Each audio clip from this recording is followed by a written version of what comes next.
Professeur Pessot, pouvez-vous vous présenter? Donc, Patrick Pessot, je suis chirurgien digestif aux hôpitaux universitaires de Strasbourg, chef de service et président de l'Association française de chirurgie et récemment président d'un collectif CRS, collectif d'éco-responsabilité en santé. Vous avez organisé une session sur le bilan carbone en salle d'opération. Que peut-on faire sur ce point en salle d'opération? Alors, en quelques mots, résumer toutes les actions, alors qu'on a passé 3 heures, ça va être très succinct. La première chose, c'est que c'est multidisciplinaire, donc c'est tous les acteurs du bloc opératoire, mais aussi en dehors du bloc opératoire qui peuvent avoir une action. En premier, les anesthésistes avec des réductions à gaz à effet de serre. Les chirurgiens sur du tri de tout ce qu'il y a au bloc opératoire. Des recyclages d'utilisation de métaux. Il y a beaucoup de métaux qui sont utilisés au bloc opératoire. Penser à ne plus utiliser de l'usage unique, donc de l'usage multiple.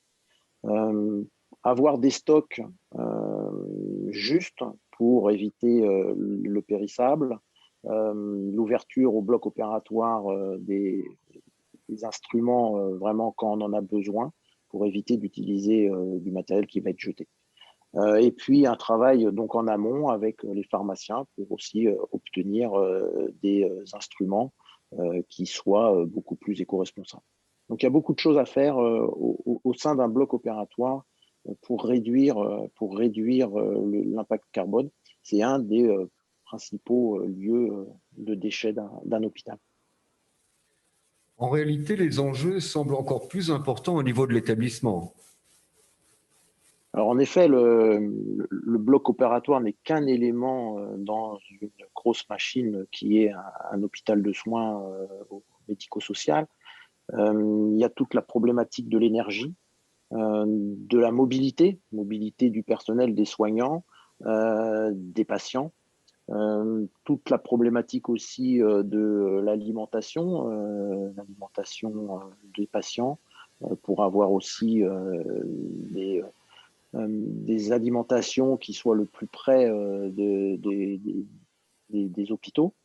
Et puis, on parle beaucoup là du côté environnemental, mais en fait, le développement durable doit prendre en considération aussi le côté économique et tous les déchets. La première chose, c'est de ne pas produire de déchets. Donc, c'est de se poser la question de la pertinence de nos soins.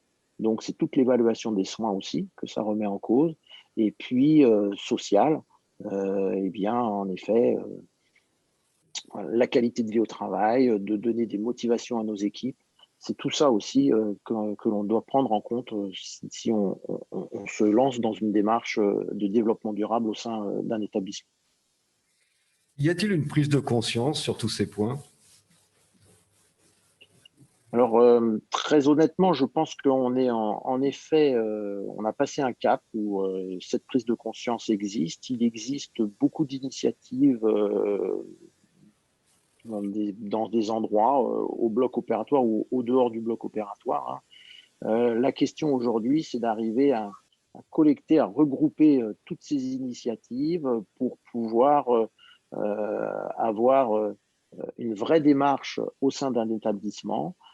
C'est un peu l'objectif de ce collectif CRS, c'est d'une part d'avoir toutes les compétences, tous les acteurs autour et pas que les chirurgiens qui, dans leur coin, vont faire quelque chose au bloc opératoire. Et puis, il y a eu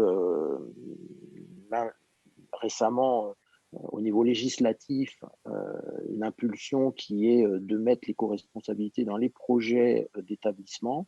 L'objectif aussi de ce collectif, c'est d'avoir